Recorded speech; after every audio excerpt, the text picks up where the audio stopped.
जैसे शबरी राम की प्रतीक्षा करती थी ना, ऐसे करते हैं हमारा काल आने वाला है, हमारा काल।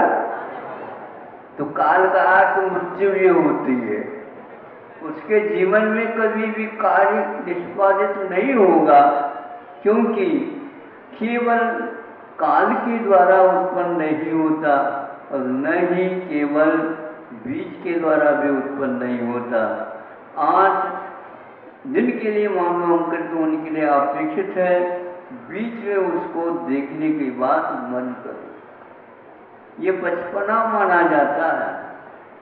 बेटा तुमने ये क्या कर दिया, 8 दिन तो लग गए, लेकिन लगातार 8 दिन मिलना चाहिए, उसमें किसी प्रकार से बीज के ऊपर हवा अधिक नहीं लगना चाहिए, तब ये काम होता है।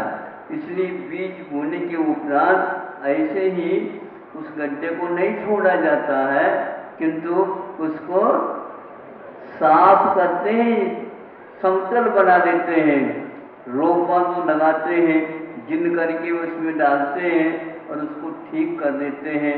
नहीं है तो एक साथ वो करके शाम को उसमें एक अच्छे पटिया ले करके उस पटिया के ऊपर खड़े हो करके बैलों को जोत करके,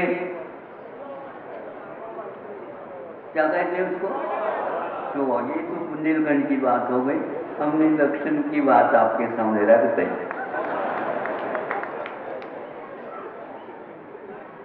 और वह किसान, क्योंकि उसके ऊपर मिट्टी आ चुकी है, चारों तरफ से उस बीज को सुरक्षित हवा से और किसी भी प्रकार से धूप इत्यादि से भी, आंखों का जब आप लोगों का ऑपरेशन होता है ना, होता है कि नहीं होता है, और उस समय यदि भी बहुत जल्दी आंखें देखने योग्य हो जाते हैं, फिर भी कहते हैं एक आध सप्ताह तक हरी पट्टी लगा लेना, लगाते ना, तो फिर उसको बंद करते हैं, बंद रहना चाहिए, क्योंकि बीच बीच में आप देखने लग जाओगे तो उसमें गड़बड़ी आ सकती है।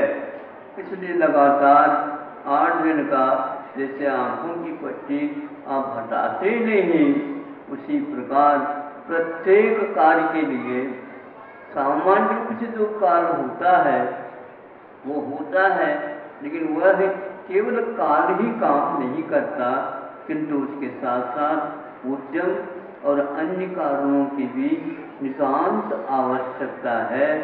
इन सब काल मिलकर के ही समष्टि कहलाती है और वह कार्य के निष्पादन होते हैं।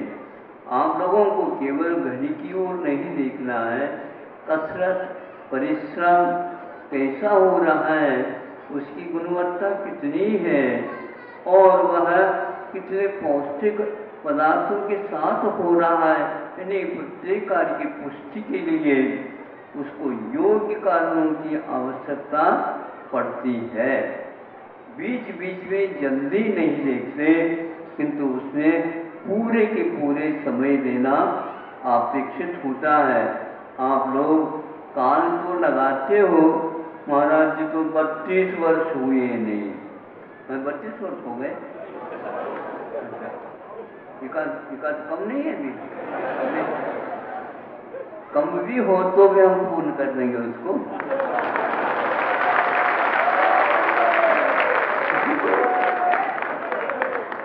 आप एकदम खुशी मत मनाओ, गणित भी देखो कैसे, वह ऐसा है कि 3 वर्ष में एक अधिक मास आता है।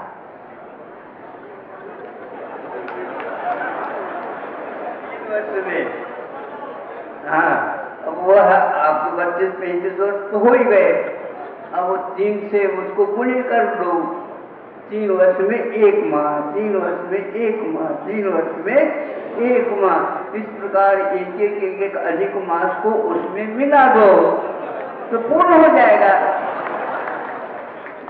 अलग रूप से और कुछ नहीं डाला जा रहा है, वो उसके साथ आ जाते हैं, आप लोग भूल जाते हैं।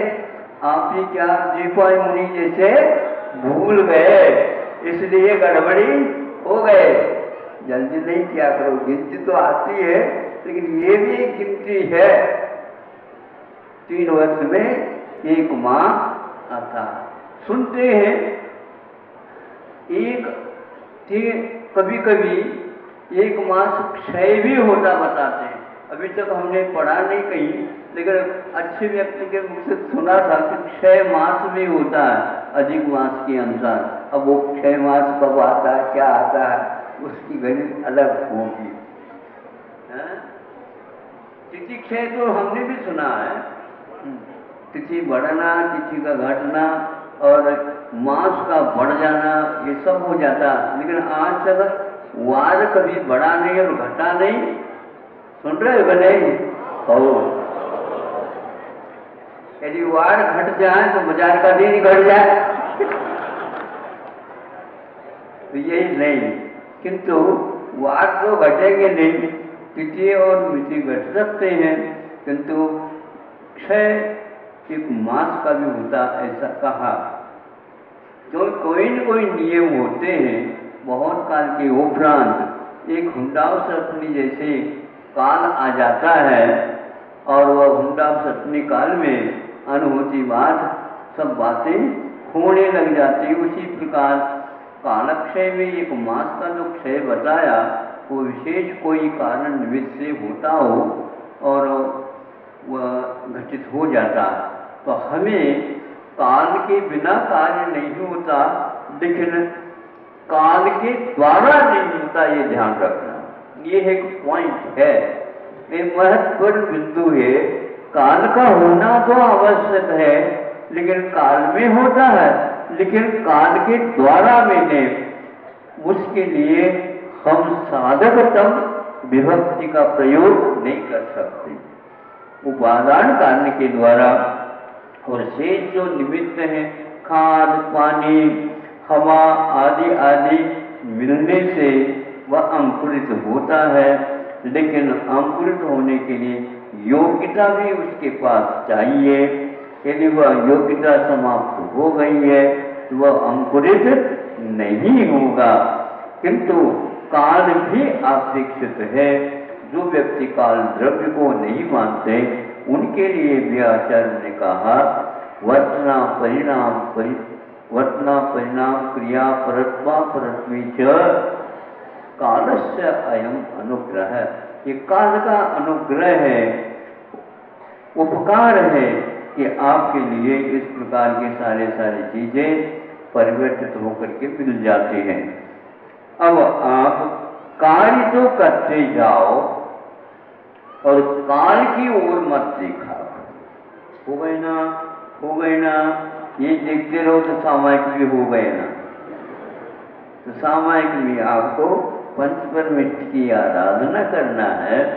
फिर इसके उपरांत पूर्ण कर लो। हमने काल की कोई आवश्यकता नहीं है ऐसा तो नहीं कहा था, लेकिन आप नमोकार मंत्र में हम लोग पढ़ करके जाप दे करके पूर्ण करना चाहते हैं 1 घंटा, तो 12-12 मिनट में एक माला कर लो तो 12 पंचे 60 तो मिनट हो जाते हैं 1 घंटे में।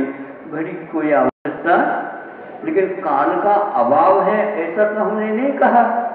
वह 12 मिनट जो लग रहे हैं एक माला के लिए वो तो लग ही रहे हैं, तो घड़ी भले ही रखी नहीं। तो इस प्रकार उस माला में 12 मिनट जैसे निहित हो जाते हैं, तो प्रत्येक कार्य में इसी प्रकार काल की अपेक्षा हो जाती है।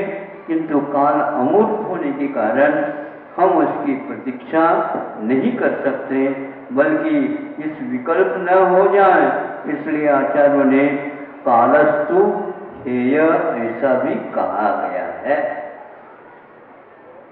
समयसार, प्रवचनसार, पंचाश टीकाएं आदि ग्रंथों में, अध्यात्म ग्रंथों में, टीकाओं में ये आता है। क्योंकि जिस प्रकार दूसरे द्रव्य की ओर यदि उपयोग चला जाता है तो वह आत्मद्रव्य की ओर नहीं आता, उसी प्रकार काल द्रव्य की ओर भी चला जाएगा, ध्यान जाता ही है आपको, तो वह भी कार्य सविकल्प माना जाता है। सविकल्प के द्वारा, निर्विकल्प के द्वारा जो कार्य होता है वह नहीं हो सकता। ऐसा संक्षेप से ये काल की प्रतीक्षा न करके काल में यथा समय आपको अपना कर्तव्य करना चाहिए। अहिंसा परमो धर्म की जब तक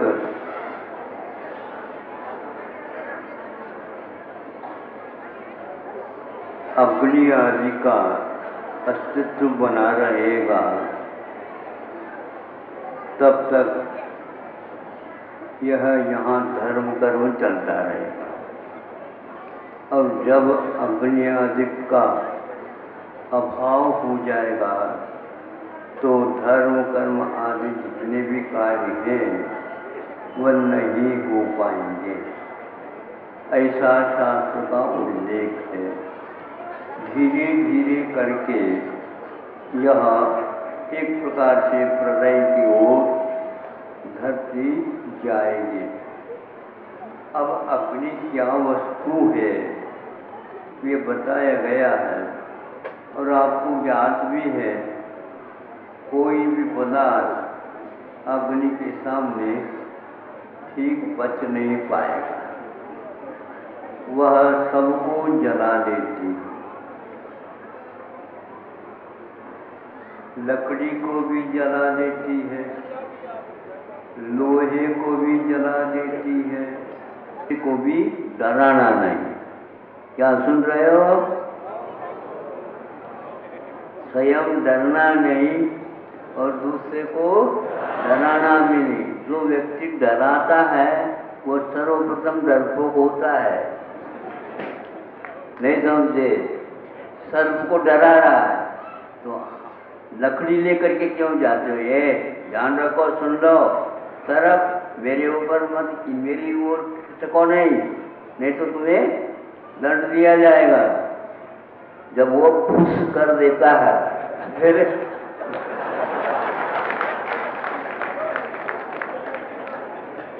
कहाँ चले जाता है बताओ?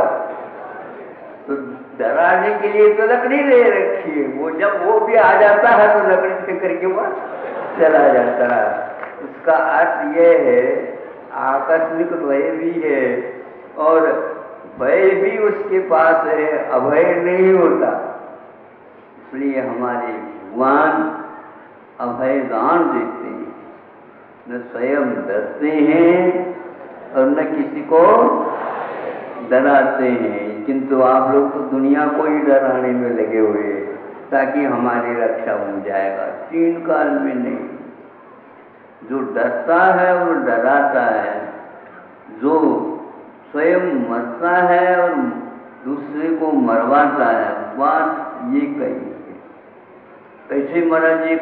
उसके भीतर से एक कषाय तो चल रहा है, मरने और मारने को तैयार हो जाता है। इसका नाम असंयम है। संयमी कभी भी मारना नहीं चाहेगा, मरना भी नहीं चाहेगा।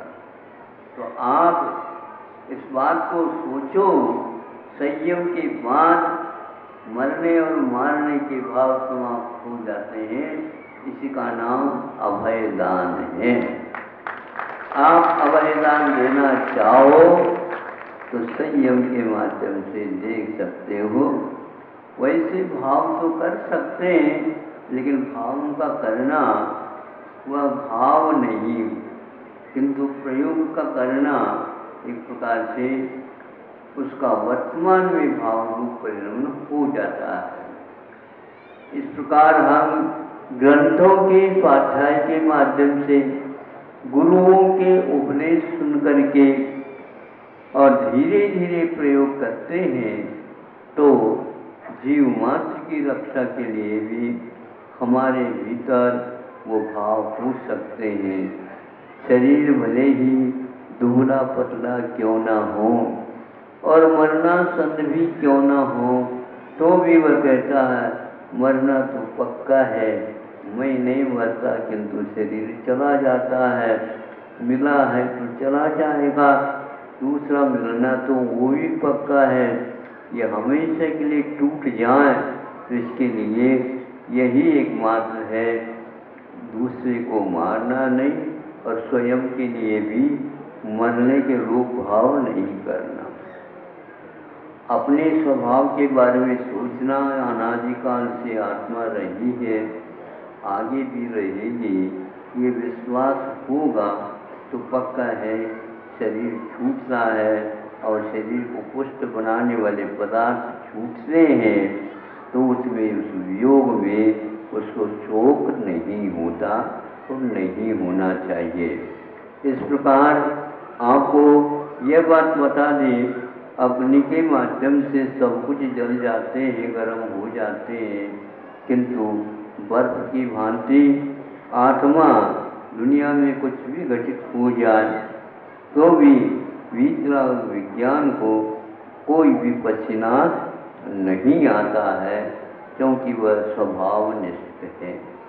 जल तरल है, किंतु वह जब सघन बन जाता है तो उसका परिणमन यह होता है। जल को सींचने से छोटे छोटे वनस्पति भी प्रफुल्लित हो जाते हैं, और बर्फ की डली किसी को फेंक दें तो खून भीतर से बाहर आ जाता, चोट लग जाती है। इसी प्रकार हमारे भावों के द्वारा अनेक व्यक्तियों को चोट पहुंच जाती है। बुद्धिपूर्वक अबुद्धिपूर्वक वह चोट न पहुंचे, ऐसे भाव करने का नाम संयम है। अहिंसा परमो धर्म।